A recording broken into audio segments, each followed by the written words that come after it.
You know that old song from the theme of Cheers, the old TV show from the 80s, where I think the words are, "Sometimes you want to go where everybody knows your name."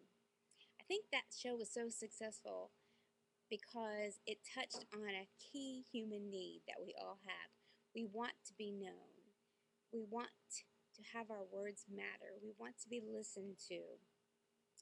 And I think to say that it doesn't matter to us would really be denying something that I think is really true of all of us. I mean, this is the age where there are reality shows on every channel. Almost any time of the day, you can catch a reality show where somebody is shooting for that 15 minutes of fame, where we go to the grocery store and we see the names of the celebs and what they're wearing and what they did last night and who they were dating. And oh, wouldn't it be wonderful just to have, to be in that position, to have a name that people knew, to have the things that you say and thought about and your goals be important to other people.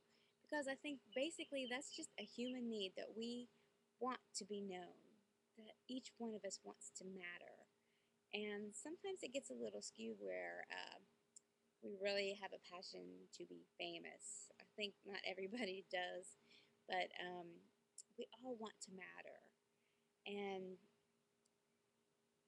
I think that the Bible has a secret way that's really not a secret, but it tells us how, the exact way to be great, to be important in this life and the next, and that's what's important.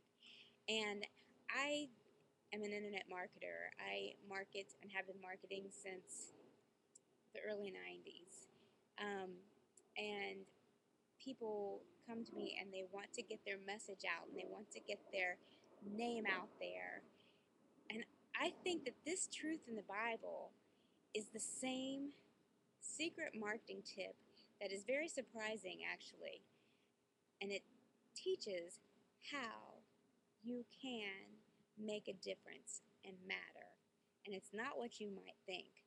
So let me go right to the book of Mark, and I'm going to give it to you right now. So it's in the book of Mark, chapter 10.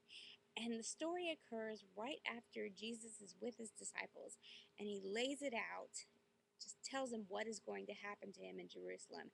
And it is not a pretty thing that he's going to give his life to death, and he's going to hand himself over to the Gentiles, and they will mock him and spit on him and scourge him and kill him. He tells them this wonderful story, but I don't think they get it. Right in the next verse, it says that James and John, this is Mark chapter 10, 35. James and John, the two sons of Zebedee, came up to Jesus and said, "Teacher, we want you to do for us whatever we ask of you."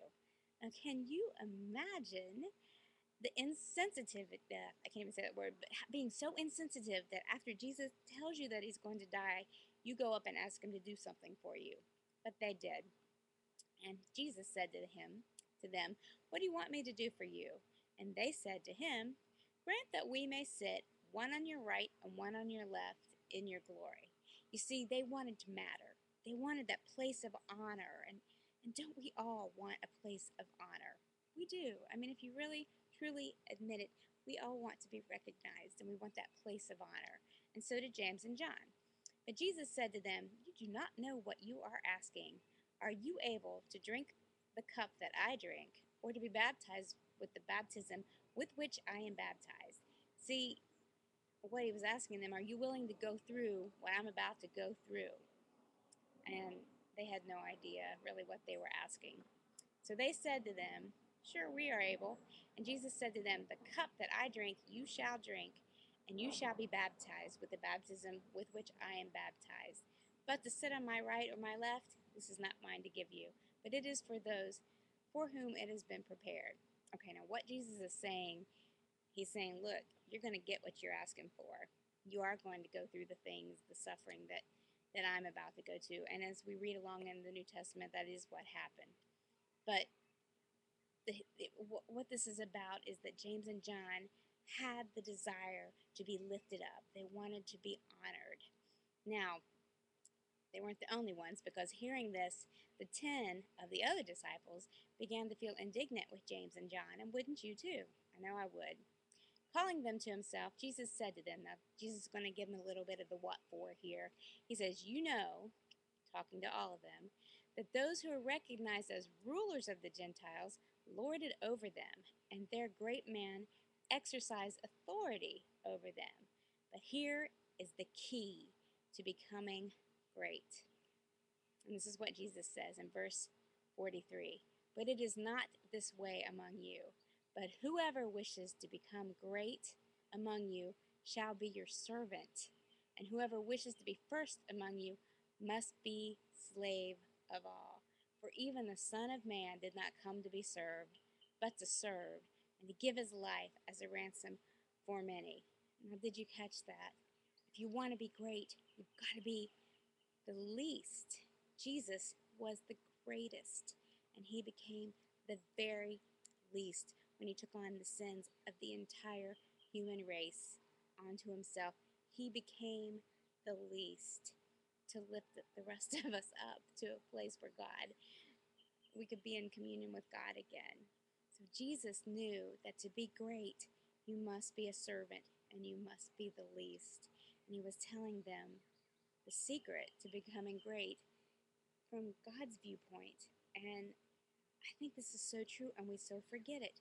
We all want to be recognized, but let me tell you, sis, if you want to make a difference in someone's life, if you want to be a person that matters, reach out to someone who's not expecting it, someone who's may not be that important in the eyes of the world, someone who just needs a little bit of encouragement, and give and serve. Someone who may not even deserve it. None of us really do. But just to reach out and let someone else go first, let someone else have a place of honor while you step back, that's the way to make a difference. When you serve others and you give of yourself sincerely, you're going to make a difference that they will remember your name, that you will be no more than a name that was on the book that they read one day in their life. They're going to remember you when you really serve them. And I think this is the same with marketing. If you have something, a service that you want to offer, use it and serve others with it. Give what you have to others. Help them. Reach out and sincerely desire not to make a profit all the time, but literally to help them. And when you use your gifts, your God-given talents and skills, and offer them, you're going to be lifted up. It's just a spiritual law that's right here in the book of Mark. To serve, that's the greatest marketing you can do. To literally give what you have to help others. That is the best marketing tip ever. Just offer what you have to others. Help. Use what you have to help. And when you do this, as a Christian, when you seek to be the least, it doesn't feel good. I want to be the first in line at the buffet table, but maybe I walk to the end and let other people go first. I know it seems like such a small thing, but it's not. It's really the way to becoming great, to making a difference, to having what you do matter.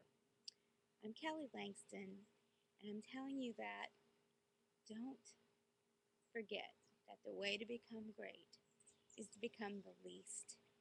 And that's my secret for the day, found in the book of Mark, chapter 10. Thank you.